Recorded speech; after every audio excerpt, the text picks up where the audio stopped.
know this guy. Like, this guy is he's the first black guy that I know who runs a professional business. Sizes of employers. Yes, perfect. Where you have Yes. a very small employer who employs less than 5 people and really, in all honesty, believes that they'll never have an issue, an HR issue, because Yes. small business might not be able to afford an HR person, a permanent HR person, but I think that's where companies like Sisol Labour Projects and NeoEntle solutions come in. You know, we can give you the service at a fraction of the cost. And I always say to my clients that I'm not going to bring you money. I'm not going to make you money because I'm not a salesperson. Yes. And when you are my client, be rest assured, I'm not going to bring you money. But guess what? I'm going to save you a lot of money. A lot of money. I'm going to save you a lot of money. I can save you 1% on. Of That's how a beautiful example actually of how you will save 30 million. save 30 million rands by simply plugging that machine into your computer and calling this person, taking their fingerprints, taking their qualifications, running them through, and knowing if this person really does exist or not. Yeah. The owners have hired family. And you look from an outside view and you see how much the family is protecting the business. Yes. That's the difference. And I've worked with a lot of those. He says, next year that company will be closed. And I say, why? He said, but they're stealing. And they're stealing from themselves. They are thinking that they're stealing from the owner, but they're actually stealing from themselves. Because when the numbers are not numbering, that employer will close shop. And be rest assured, by the time the employer closes shop, he's already prepared himself, because he saw, he had a 6-month projection that things are not going the right way, and he's going to prepare himself. But when it closes to the employees, it's going to be a shocker. And those very same employees would have forgotten that they were stealing hours.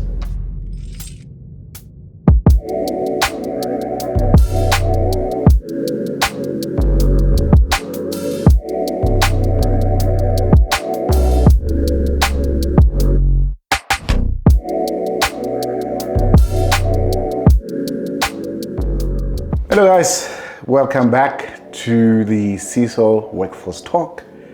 I'm your host, Solomon Mahobatro. We are here yet again with our 3rd episode with my friend and a business associate of mine.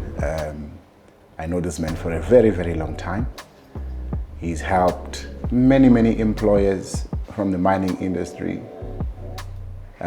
professional workplaces, construction, retail, and other. He'll actually share which industries he has worked with, but I know that he has worked with people from your lowest general workers to the CEOs of many big and small companies.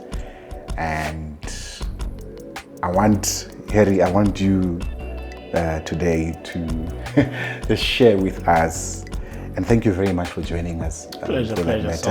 I really appreciate it. It means a lot that you came to share with our viewers and listeners about your experience and also what they can do to really help make their businesses sustainable with regards to whether it's human resources, employee relations, and leadership, because I take you as one of the leaders that I respect. I mean, you've been in the game for over 10 years.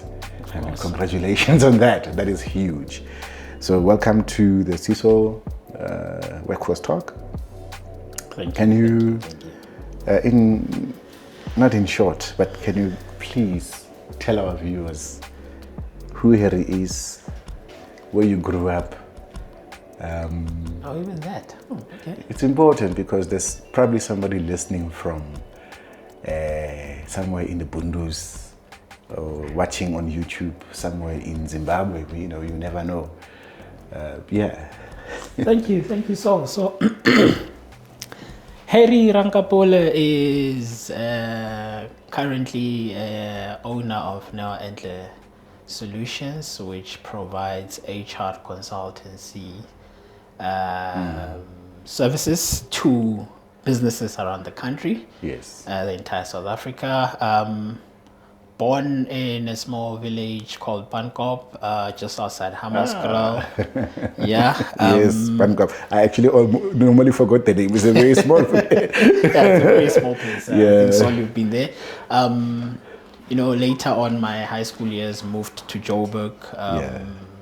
And after high school, then varsity, graduated in labor relations, diploma, then BTech in the same field, and worked for a consultancy firm for about 5 years. After that, moved into call center industry, security industry, retail industry, and then later decided to open and run my own firm. Interesting. And the sole reason for me to decide opening my own or running on my own was the fact that I felt that when I worked for these big corporates that I worked for, I couldn't give out the impact that I believed I had in me, to put on companies and in HR space, because there would be a lot of HR people, and you're sort of a small player in the industry, and at the end of the day your bosses had wore the cap to the decisions at the end of the day. So when I moved out of that and started my consultancy, I approached decision makers, and this would be business owners, and I had then the opportunity to influence the decisions that they made from an HR point of view. And so far, it's been over 10 years running this business. Congrats. And thank you so much, Saul. And as Saul has mentioned, it's quite a lot of industries. So it's a lot. But that's really just me. And thank you for calling me here. I think we're going to have a good time.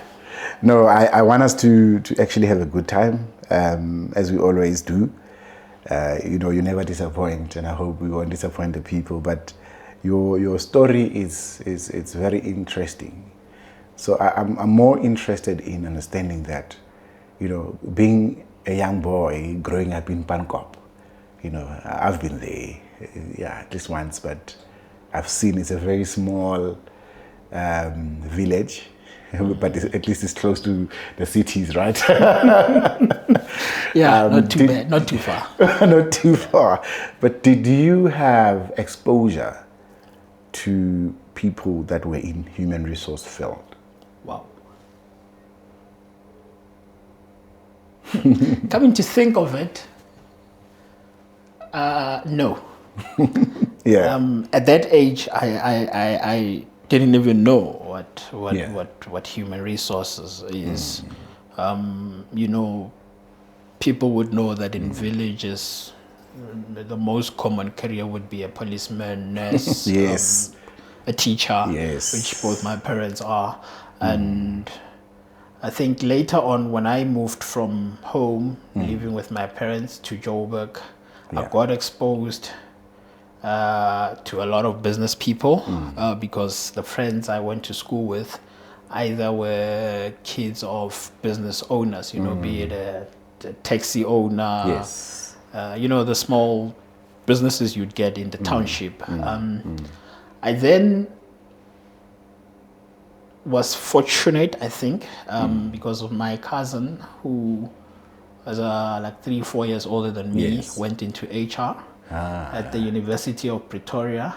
And when I was about to matriculate, she then came to me and said, "What course are you going to do?" And I was like many of us, clueless. And she said to me, well, at school or at varsity in my HR studies, there's this thing called labor relations. Maybe we can check on it. And we checked on all the prospectus, this Google thing and all those. They were there, but not so much. Then she brought prospectus from different universities. We checked and we applied, and I think I qualified to be accepted for this. So partially I went in because it was probably my APS score wasn't so good. Wasn't so good.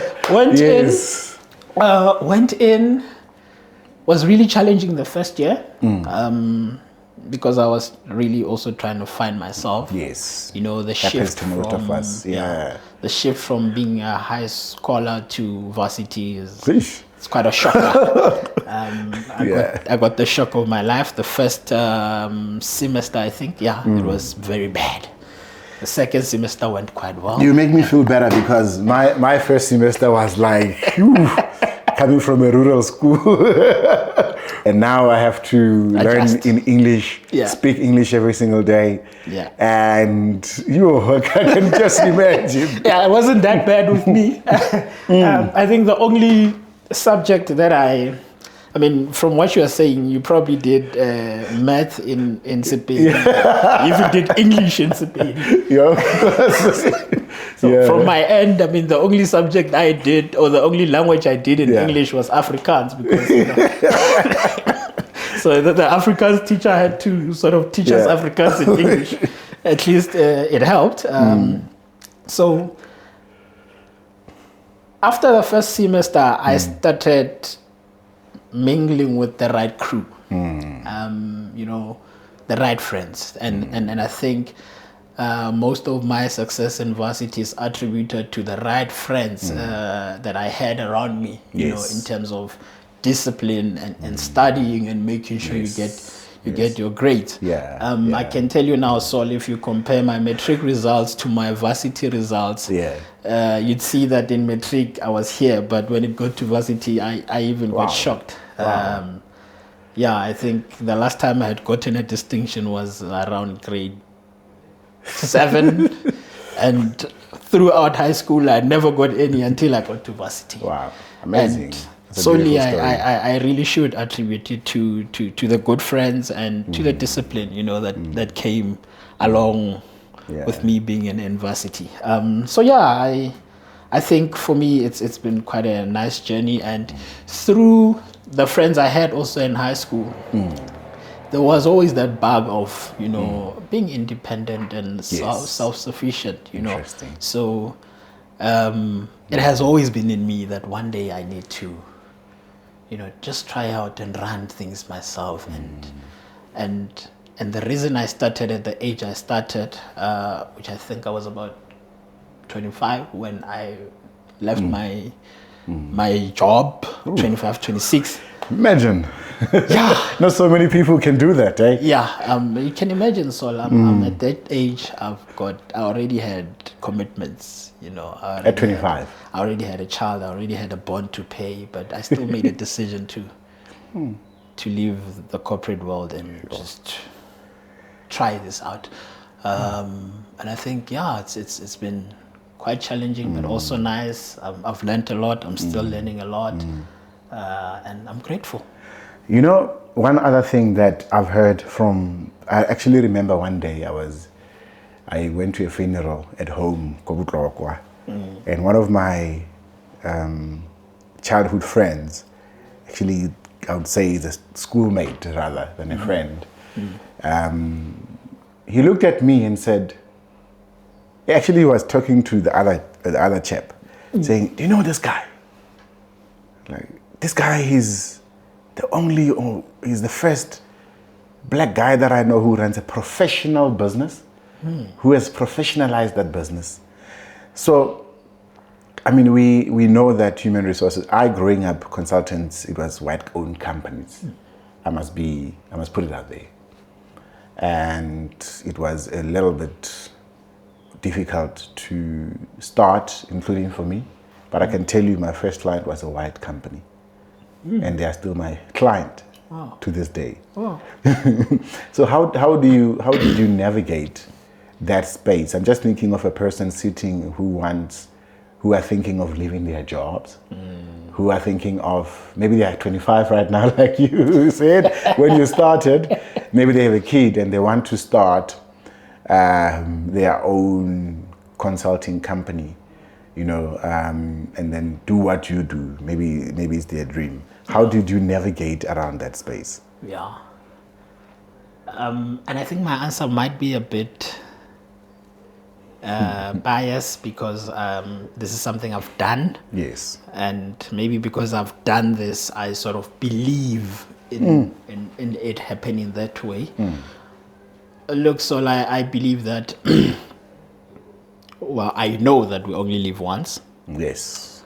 I know that tomorrow isn't guaranteed. Definitely. I hear a lot of people, especially from the villages, especially graduates, who are currently unemployed. Yes. Who are currently unemployed. So I see them on a daily basis looking for jobs. I see them on a daily basis going for interviews with their qualifications, waiting on a Sisol recruitment to call them and give them the opportunity, waiting on a NeoEntle to call them and give them an opportunity. And when I'm saying waiting, I literally mean waiting to be called.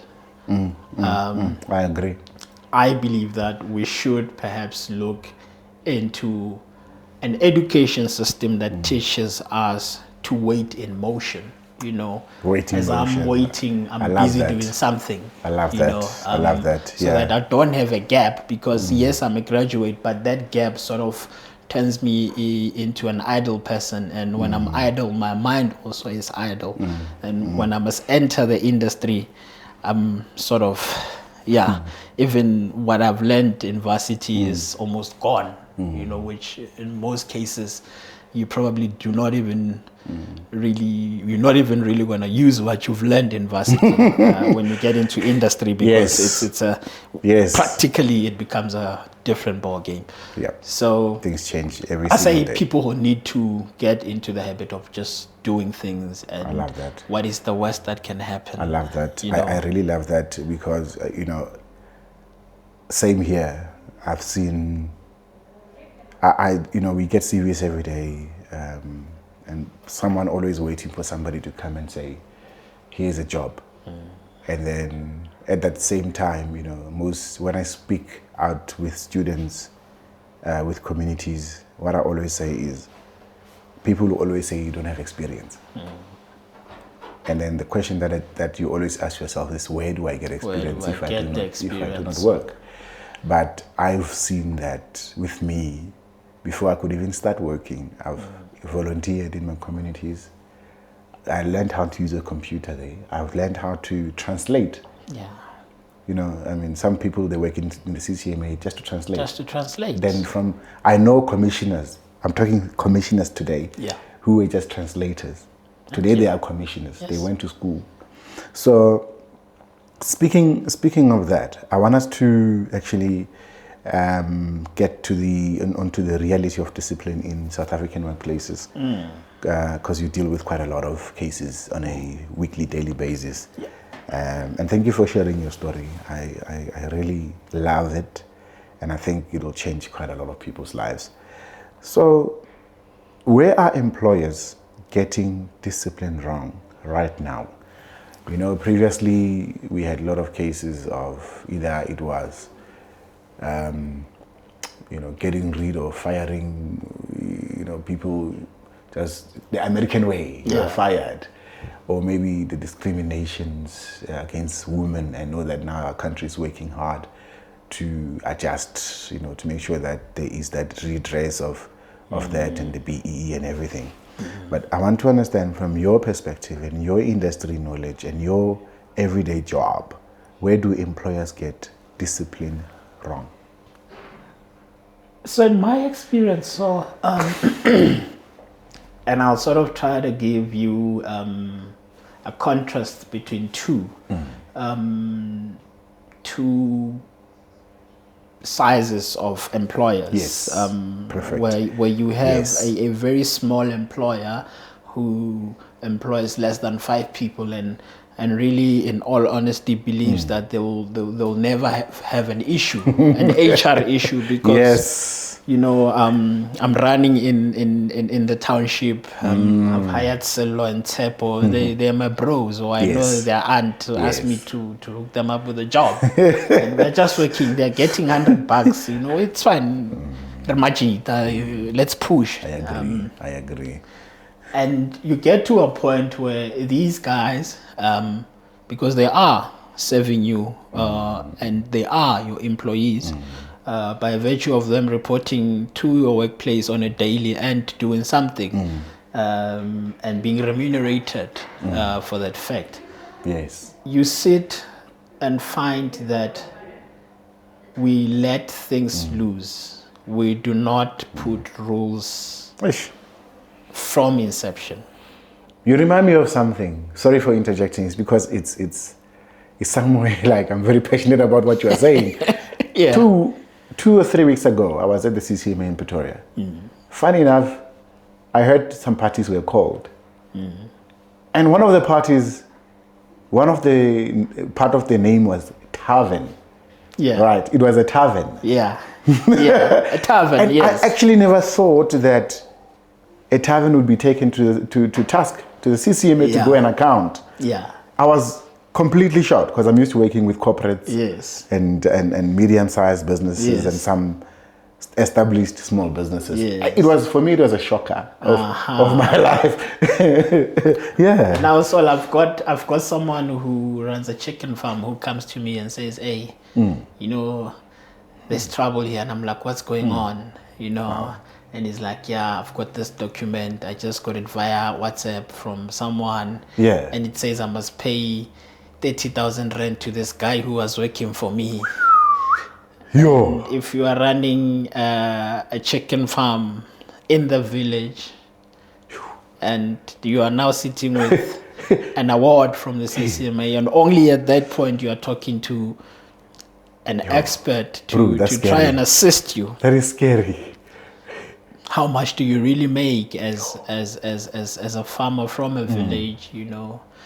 And that in itself shows me that business people need to be exposed to such things, and such podcasts are very important and crucial. That the small guy who is starting out actually gets that assistance, and it doesn't mean that it will always be at a cost. You know, and it doesn't always mean it will be at a financial cost. There can be other ways of helping each other, you know, as a small industry. I fully agree with you. So yeah, you know, that small company that you are starting out, do get yourself covered.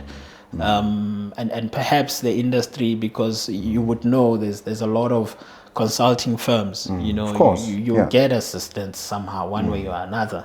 And just to expand on my answer, you then have the medium to large company that before you can even get there. Yes. I think we need to go deeper into this, because in today's time and age, you have a lot of people who are hustling. Let's talk about there are hustlers. There are people that have full-time jobs, but on the other side, they have employees. Someone has got a quota place, they sell quota, you know, kukahasi, you know, omngonale chicken farm, like you said, or maybe not even a farm, but they're distributing chicken. But they have employees, but they don't realize. That these are employees. Because essentially, the Basic Conditions of Employment Act, it speaks to who is essentially an employee, you know, and if you were to look, most people would be categorized under that category of employees, but they also don't even know that they are employees. So you just make me think that there is a serious gap, a huge gap, that we, yourself and myself as consultants, we are not even thinking of, because we also think in the same way as these entrepreneurs, that they are not employers. But in all fact and fairness, these people are employers. And there is, like you said, there is help that they can get to make sure that things go accordingly. So what is it that you and I, sitting here today and talking about this, and somebody listening and catching their attention because they are a small employer, what is it that needs to be done? You're an expert. So Saul, as you were talking, I'm thinking, my village, it's probably a stretch on the main road of about 6 kilometers on the main road. Yes. And on the main road, that's where there's businesses. Yes. And I can tell you, Saul, if I were to just focus on that market, this 6 kilometer radius, I'd be able to earn a living. The only thing is to educate and convince those business owners just on this 6 kilometer stretch about the services I provide, about the importance of the services I provide, and as much as my business model is that of a B2B, I also tap into the employees, because an educated employee who is aware of the rules then refrains from doing wrong.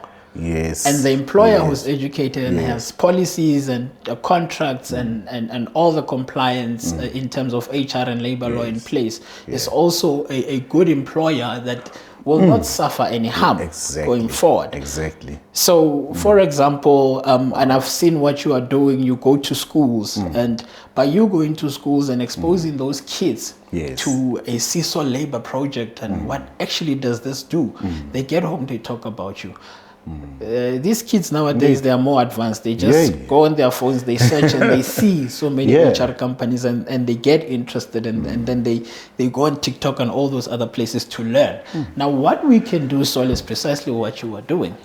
Let us put ourselves out there. Gone are the days where they say, you are hiding yourself from what? I think that was just created to blindfold us. Let people know what is it that you do. True. Let the kids, when I got into labor relations, I didn't even know a single person that was doing it. Same here. And this means I was, 19 years of my life, not knowing that there's such an industry that exists.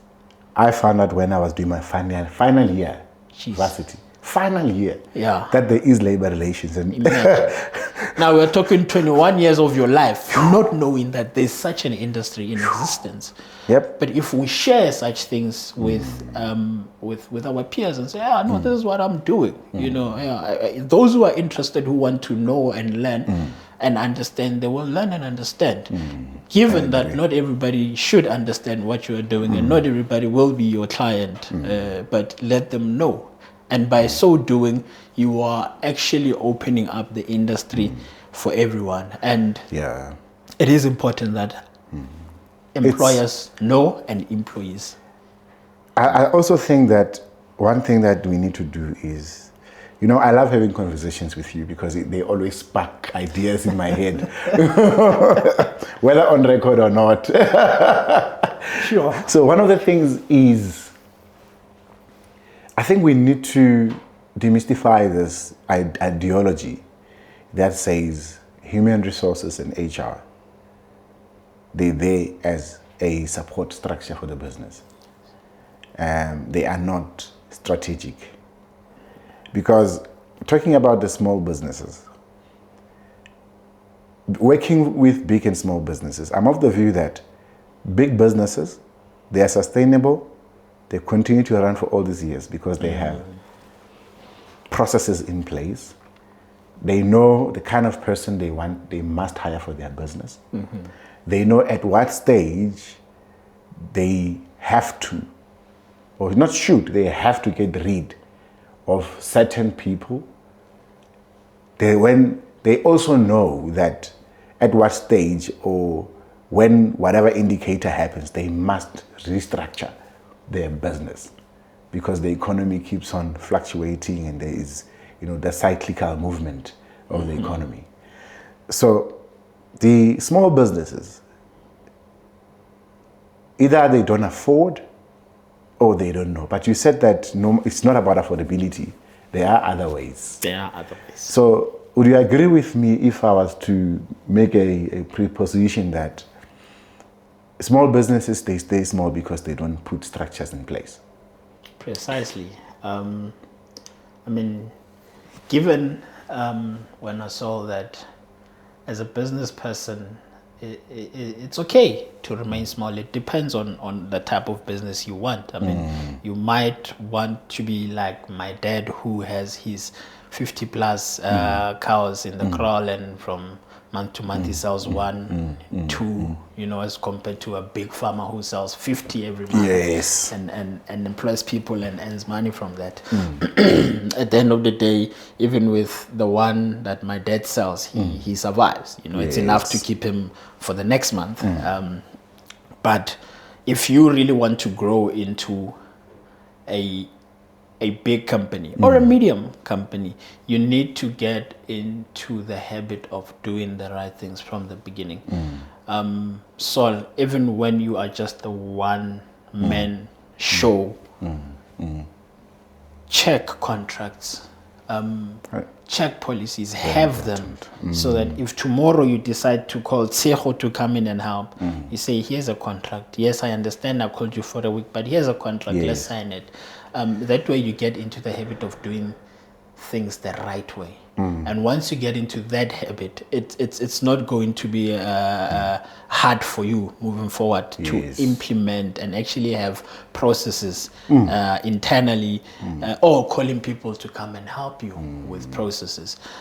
You spoke about someone running a quarter place. I've had people who are running quarter shops coming and say, we need the service, and they got the service. They got contracts, they got policies. And you would know, Saul, a policy and a contract, it's almost a lifelong document. Exactly. It's almost a lifelong. Exactly. So you only need it at the beginning, and it's a lifelong document which you have. We implement it, and people know that here in this company, this is how things are run. Yes. A household without rules. Exactly. So you wanted to talk about the big business. Yeah. I think we have really spoken to the small businesses. Now with big business, and most cases you'd find that these businesses already have structure, they've got policies, they've got, you know, everything in them. They are oiled machines. You know, there's HR sitting at a nice office there in the corner, and all those beautiful benefits. But you go to the operations. When you get to the operation, now there is no longer a link between the ops and the HR. Because the ops normally works with these people who are problematic, and I doubt they are problematic, because this is my view, that they become problematic because the managers did nothing all this time. Now, please say that again. The managers did nothing all this time. So these people become problematic because they were allowed to do it, and nothing was done. Nothing was done. I sit with one guy in a meeting, and he says, no, Patty, this thing was not there. Nothing was done. Nothing was done. Today you are coming and you are telling me a story. What's this? You are changing the rules now. You are changing the rules because I can show you. I can show you. You see, I wasn't at work. And there's nothing you can do as a chairperson if there's documents, right? There's no documents. Nothing was done. It means that action became the new rule. That's the rule that the employee are aware of.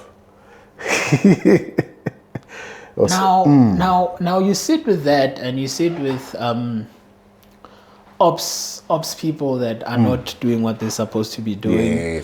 Ops people that are not calling HR and say, hey, here's an issue, I think I need your assistance, or just an advice, you know. And essentially that's what should happen. Ops should be having HR on speed dial. Anything, whether this person is late on a regular basis, whether this person didn't come in and I don't know why, they never called me, just get guidance. It's going to save the business a lot. It's going to save a situation where people are just told, that they are fired like this is some show called The Weakest Link, that you didn't make it. Yes, And later spend a lot of money to at the CCMA, you know, to cover the mistakes, which I really feel are silly. So given so that small business might not be able to afford an HR person, a permanent HR person, but I think that's where companies like Sisol Labour Projects and NeoEntle solutions come in. You know, we can give you the service at a fraction of the cost. And I mean, if you take Solomon, who's got over 15 years of working experience, and what he's going to charge that quarter place, it's shocking. It's not even what an intern will get. No, of course. Yes. So business people need to know that when they get into business, unfortunately, there's a lot of things in this country that they need to comply with. And if you are not an expert in that, get an expert to help you. Yes. Yeah, get an expert to help you. And as I said, it's not always where it's going to cost you money. I agree. Yeah. And then, so let's talk about the Commission for Conciliation, Mediation, and Arbitration, the CCMA. The CCMA. Let's go there. Why do employers lose cases that they think are strong? I mean, I personally, in my personal experience, you know, you go to an employer will call you and say, "I need assistance." You go there, they're like, "Yeah, no, this person was absent," and you look at the facts. This person was absent. Maybe for 5 days.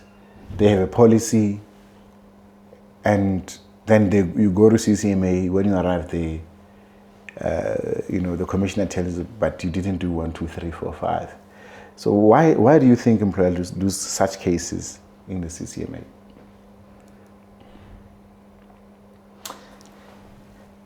I wish I could turn your question or maybe answer it in this way. So I don't think employers actually lose cases at the CCMA.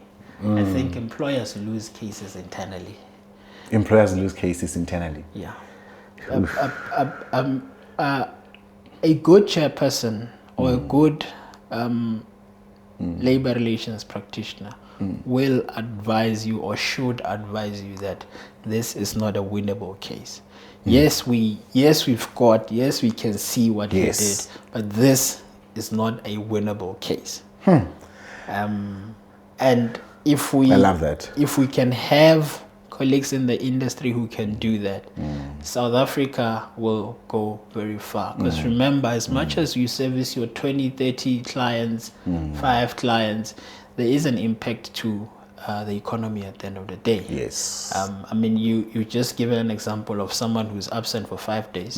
And if you go on your phone or on your laptop now and search and say, how much does the South African economy lose due to absence? And maybe if you are connected, just do that and we can have a chat on that. Just on absenteeism. No, it's a lot. It's billions. It's billions. It's over 5 billion it's per year. Last time I checked, it was give or take plus minus 2, but that is like many years ago. It was about 2 billion rands. Now, Saul, tell me what the economy would do with 2 billion rands.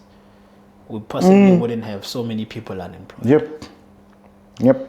Potholes. We wouldn't have so many people unemployed. And sorry, because I feel that I'm deviating a bit from your question, but this is very close to my heart. And I say this a lot, and people look at me funny, and I say, people are blaming government for unemployment. People are blaming their employers for poor salaries. But I think that most people that are employed are partially to blame in terms of the unemployment rate in this country. And I'll tell you why. If I am going to be absent in a year for a month without giving service to my employer, but because I'm bringing a sick note, I'm going to get paid. It's okay for me to do so. That money that my employer is paying me for non-service, it's money that could be going to my brother who's unemployed. Yes. And I think when I am stealing the petrol from my employer's car, siphon it with a pipe and go sell it, or when I use my employer's petrol card to put petrol in my friend's car who's going to give me cash, that is cash that should be paying my brother who is unemployed. And if I fully agree with that. and if the employed can get into their minds this analogy that I'm giving to you, I think we would be at a very, very, very better place. But we are sitting with people in the villages and the townships who believe that, at your workplace, you must show that you obereka ko dipenteng. So tla pente ya 5 every weekend. Without having bought it, Yes. and that puts strain as well on the employer, because now he must have control measures which are a cost to him. I agree. And that cost could be going to salaries or growing the business somehow. I didn't think of it that way, but I actually fully concur with that. I mean, if you were to look at the person being absent for 30 days in a year, that's a lot. Yeah. If it's 30 people, then you have so much that you could have saved as a business. Yeah, we talk all about cases where people have been suspended for the whole year, getting their salaries, not rendering any service, just getting paid. That is money that should be going elsewhere. At least between me and you, we know that someone cannot be suspended for a year. Hell, within 5 days, we must have dealt with the situation. No, bro. Within 5 days, a hearing must have been held, and outcomes must have been issued, and the person must know whether they stay or they are gone. Precisely. So between me and you, and with this example that I'm giving you, an employer who doesn't have me and you is at a risk of placing someone on suspension for a year. Yes. But when you get services that we provide, hell, I get irritated to find that someone has been suspended for 2 weeks because I'm counting the money that this employer is losing. I'm counting the stress levels that this employee is suffering for the past 2 weeks without knowing what is going to happen. And that stress level goes down to the wife, to the kids. It goes down to us, random people driving on the road, because this person can't even concentrate, yet he's driving and he gets involved in an accident, whereas we could have dealt with this thing within a week, within 2 weeks. So there's actually, as this, what you just said now, it brings me to the other topic that I want us to talk about, the cost of getting it wrong. Because ultimately, people don't understand what is the real cost of bad disciplinary process. They don't understand the cost of hiring a wrong person who would come in and be absent for 30 days. They don't, because they don't measure. You wouldn't know what you don't measure. So what would be the hidden costs that a company ignore when it comes to discipline? These are hidden costs. Maybe some of the costs that I just spoke about. Yeah. Yeah. I mean, so some of the costs we've covered, because if I'm going to be absent for such a long time, it's just simply because I lack discipline and I think I can do as I please. Yes, definitely.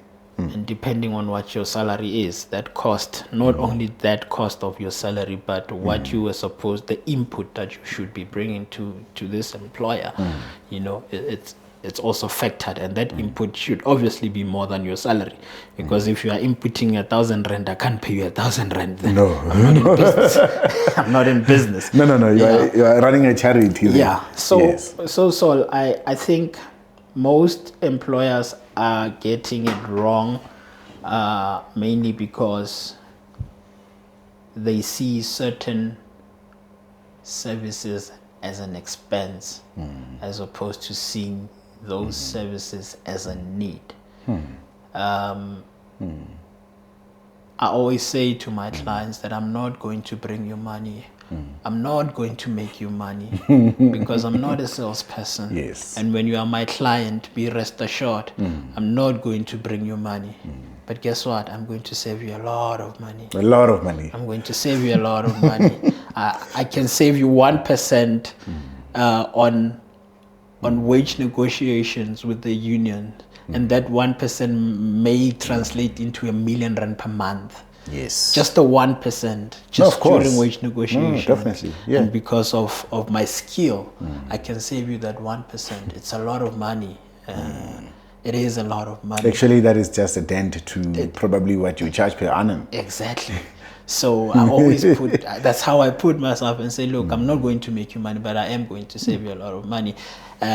You just spoke about the CCMA. I'm not going to make you money, but be rest assured, I'm going to make sure that the cases I handle for you are winnable cases and that you do not go to the CCMA and lose those cases. So imagine you dismiss someone correctly, you fumble at the CCMA and this person comes back. Now, this is a cost we do not even think about. But the cost of having someone who has stolen from you coming back, walking through that door, the impact that that person's presence in your business is going, the influence on the other staff who have been here and behaving. And now they know that Sisol stole, but here he is coming. He's going to walk like he's some sort of Superman or a wrestler from WWE. That's the chairman of the business there. Exactly. He takes away your power as the business owner, because he wronged you, yet you go to the CCMA and this person must be back. Unfortunately, it depends on how you argue your case in the CCMA. Exactly. It doesn't matter how strong it is, like you said. How you argue your case, how you prepare yourself. It is not always where you will need a Solomon and a Harry to go with you to the CCMA, but at least call them to help you sit down and prepare for this, so that you go there well informed. Because most of us, this is not our expertise. If I'm selling chickens, that's what I know. That's it. If I'm selling shoes, that's what I know. And that's what you should be focusing on, and right? that's what you should be focusing on. You shouldn't be focusing on hiring and firing people, And unfortunately, as a small business, you will try to be jack of all trades, but guess what? You might lose 30,000 rand, which you don't have, which you could have called Solomon and said, my good sir, I'm having this issue. Can you advise? Because you offer advisory services. Exactly. Well. And for a fraction of that 30,000 rand, you might have walked out victorious. I love that. I should be asking you this question, but I don't want to because, but I'm going to. Interesting. So normally, I've sat with many employers who'd weigh whether they want to have an internal HR person or they want to call Harry and say, Harry, NeoEntle, we want you to come and handle our human resources. And most of us in this business, we would want to probably compete with either the internal person, based on salary and all that. But I don't think, we're sitting here and with the expertise and experience that I have and having worked with internal HR people, companies with human resource directors and managers, but you still work there. I don't see consultants as competition where I'm sitting. I might be wrong. You're not. But I don't know. I want to hear your perspective. You're certainly not wrong. We are a support structure to anyone and everyone. Now, as an permanent HR person within a company, you have to interact with everyone in the business. And by interacting with everyone in the business, you build relationships with those people. Yes. Now, if I have a relationship with yourself and your employer comes and says, hey, Solomon has done this wrong and I need you to get him out. Now, me as your friend, I must now change and say, Solomon, sit that side. what have you done? You are dismissed. 99% of the time is that it's going to be difficult. Definitely. You are not going to be a fair judge of the situation. Yes. Because you are influenced by the relationship you have with these people. Yeah. Now, that's where external HR comes in. You know, sometimes it's merely an issue of getting a view from the outside. Yes. Getting that third Same as opinion. auditing, right? Yeah. External auditing. External and internal auditing. You understand? So get that person externally. Let them, you know, have a feel of your case. So you would know. Between myself and you, we even bounce cases, you know, between each other and say, hey, this is a case. It might sound clear, but what would you do? No, that's definitely the best way. Otherwise, exactly. So even internal HR, you know, use people like Sisol projects, use people like NeoEntle solutions to give you an opinion outside what you know or what you think, because it might be clouded by your feelings. And I've seen this a lot where feelings are playing a big role in the decisions made. And yeah, you get disappointed because this is unlike Harry. I don't believe it's Harry who did this. But guess what? He did it. And it's always the ones you trust. Sol, a funny story I had, or a scary story I had just this week was that two of the people I sat with spoke about this lady and say, hey, you remember this lady? Yeah, she was working in accounts. She was never absent. She was always at work. And just this one day, I don't know what happened. She had to not be at work. And a client called and said, can we get our statement of account? And when the statement of account came, the client realized that no, you guys are saying we have never paid you in 2 years, yet we have been paying almost every month. That's super scary. And the client then sent proof of payments, and it was found out that this person somehow managed to change the account number into her personal account number. And now we are talking over 30 million rands that was paid into this person's account. And this person vanished, Sol. And by vanished, I mean even this person who has been here for 2 years, going under the name Solomon Makobatlo, did not even exist. You're kidding me? There wasn't even a Solomon Makobatlo to start with. What? And boom, just like that. 30 million gone. Gone. And this person was never absent. And this Solomon was always at work. And he was happy. Bro, you're and giving me headaches, friendships and all that. Now it goes back to doing your background checks, your pre-employment checks. Do those, take those fingerprints. You do it in your recruitment. I know you do it. We have to, unfortunately, we actually have to make sure that our clients get the right people. Yes. But that is scary. Like it's giving me like lots of serious headache right now. I just thinking said, about it. I'm not going to bring you money, but I will save you a lot of money. I will save you a lot of money. That is a beautiful example of how. That's a beautiful example of how you will save 30 million. Save 30 million rands by simply plugging that machine into your computer and calling this person, taking their fingerprints, taking their qualifications, running them through, and knowing if this person really does exist or not.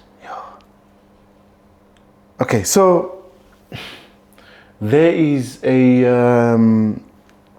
I just want to quickly just go through this. I think I scared you there a bit. Yeah, no, definitely. Like my head is like all over the place right now. Like thinking, 30 million. It's how many jobs? And remember, it's just not the 30 million. For 2 years, this person has been paid by the business every month because they were an employee. And they're gone. Now they're gone. Without a trace.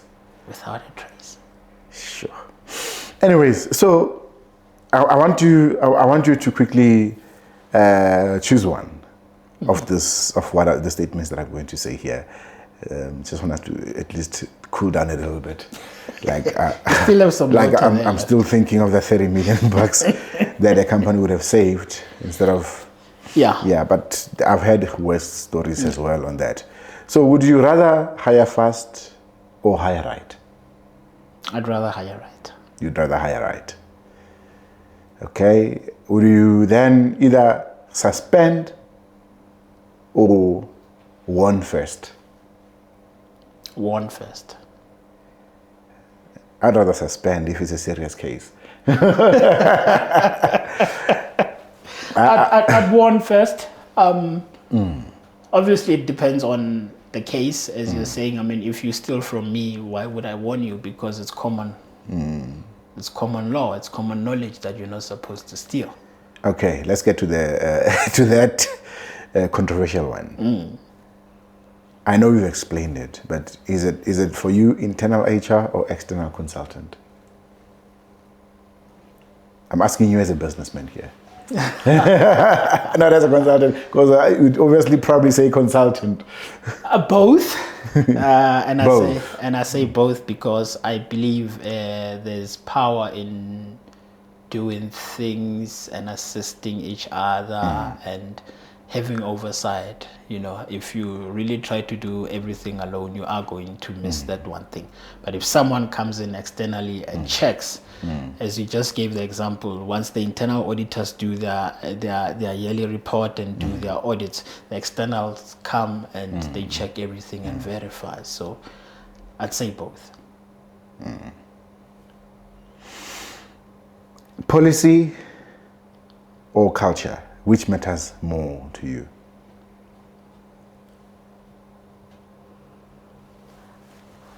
I'm a labor specialist and policy matters more to me.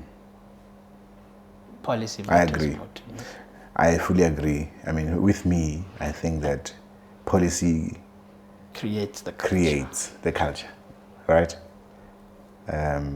You know, sometimes I know that I'm in this consulting thing, but sometimes as a businessman, you know, you get conflicted. You know, that's why it's critical to sit with experts and also get, you know, consult sometimes. Call people in and consult. So let's talk about the future of HR quickly. Do you think AI will replace your business?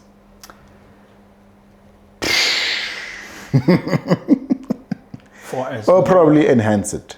For as long as there is even a single industry that needs a human being, there's no form of AI that is going to replace my business. You think so? For as long as there is a human being working, a physical body working in any industry, there's no form of AI that is going to replace me. There is AI that is going to enhance how HR services and improves the workspace. And we are seeing it happening already. And to a large extent, I think from an HR point of view, it is making life a lot easier. And I think we should integrate it into our day-to-day running of our departments as HR managers, labor law managers as well.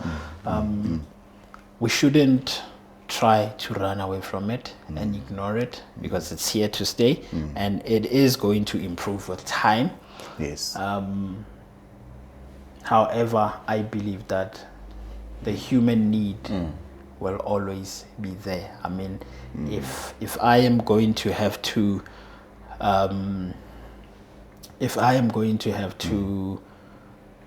convince people or implement a policy and sort of make it make sense to the people, there needs to be that human touch where I sit in and even give you real life examples. They say, you see this case that happened this way, if this thing was there, if I give you that human touch, then it becomes easier, as opposed to AI doing it for you. And again, remember, for AI to be able to do it for me, there still has to be a human prompting the AI. Yes, there must always be an input. So the input comes from a person. Yes, but I hear that nowadays there's some autonomous AI where human input is not necessarily required. But I want to agree with you that where there is a human involved, another human shall forever be required. I don't see an AI being able to understand when you have breached a policy, when you are absent, and then you did not issue you issued a medical certificate from a traditional healer. If AI can understand that, I mean, that's the reality that we deal with in South Africa. Or maybe you had certain excuses that only humans can understand. Yeah. You know, I don't see AI replacing any of that. Maybe other jobs, but not HR. That's why it's called human resources, right? That's why it's called. I mean, AI is lovely, but so a funny story. Last night, I'm sitting on the phone, and this guy, I think it's TikTok, because I'm listening from someone else's phone. Yeah. And this guy says to the AI chatbot that he wants to take his car to the car wash, and he asks the AI, say, would I rather, do you suggest that I drive to the car wash or walk to the car wash? Yeah. Now the statement is, I want to take my car to the car wash. Yes. It needs to be washed. Yes. Would I rather walk to the car wash or drive there? And the AI simply said, well, it depends.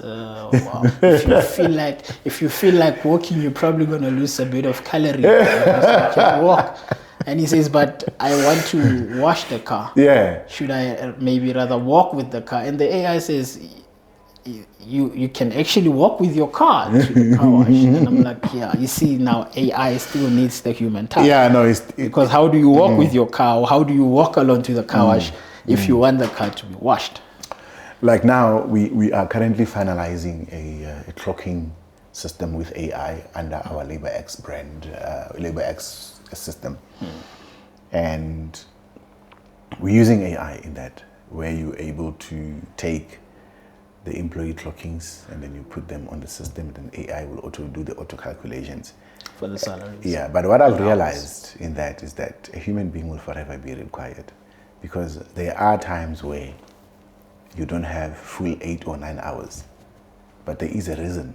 There is a human reason behind that. Not the technical reason, but a human reason. So it's one of the things that really keeps on convincing also myself as an entrepreneur that human resources and human as a person will and forever be required. Yeah, they will be forever so required. I want us to end with these 2 questions. What's one message you want every employer in South Africa, whether big or small, or future employers, to hear from you? Despite HR and labor relations not making you money, they will save you money. Yes. And this is a need in any business. From the day you open or start operating your business as a sole proprietor, I don't think those are still in existence. Yes. Or the CC is not in existence, but from the day you start your company, at least get documentation that protects your business. Yes. At least consult someone who is an industry expert. Yes. In accounting, in HR, in whatever else that you are not an expert in, so that you are protected from the first day. Do not even hire your sister. Do not even hire your wife without having documents.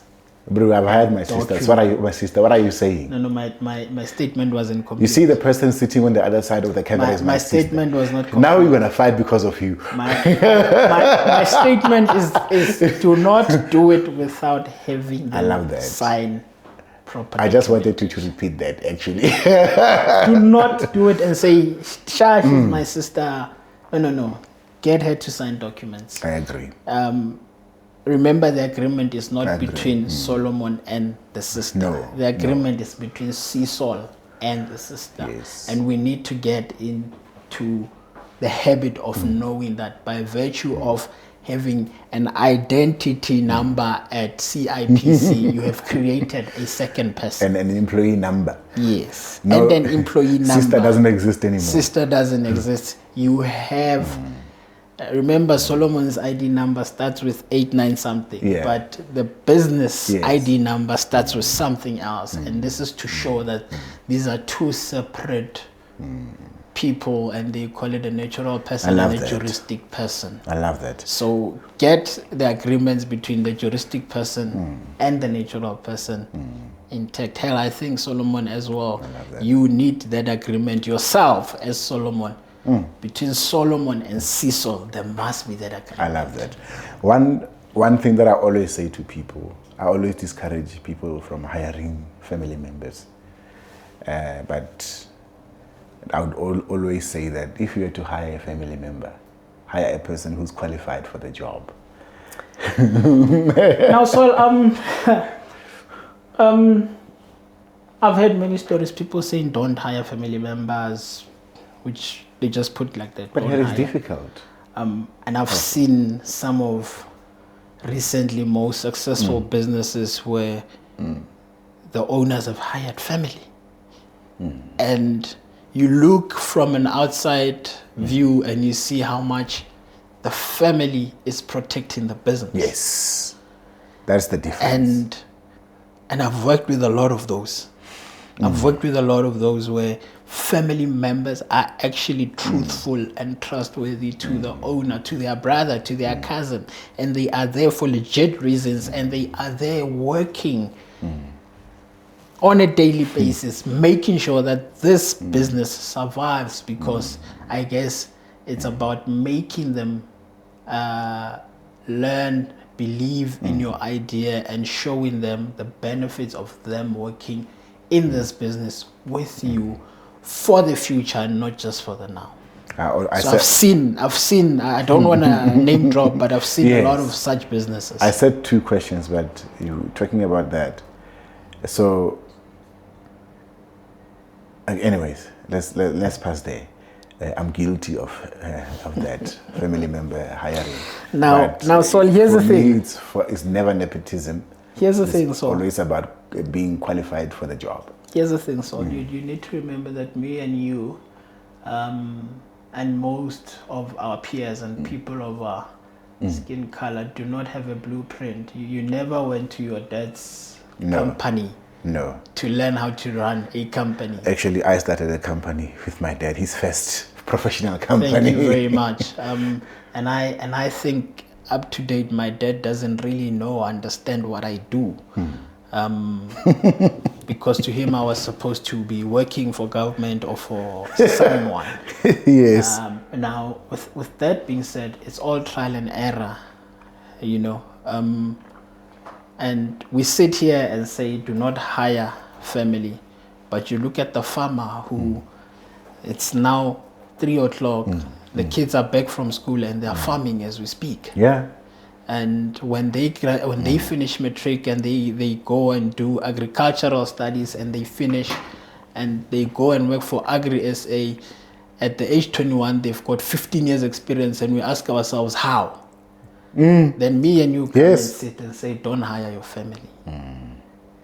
We need a That's a different perspective. I actually love it. We need a mind shift. That perspective, I want to keep it. It's a game changer for many. Yeah, look, I mean, I walk into a Pakistani shop near my area to buy 2 bananas, and I see the schoolboy in uniform operating the till. And when we recruit, we ask, have you operated a POS? Yes. And the poor lady would say, yes, I've got 6 months experience at the store. But I walk into that store and I see this young boy who's probably my daughter's age, which is about 11. Yes. He's doing that. Yeah. He's already doing that. He knows the prices in the store. They are in here. You and I, we need to sit down and talk further on certain topics. My last question is, what's one message? That one message that you want to share with the employees, what will that be?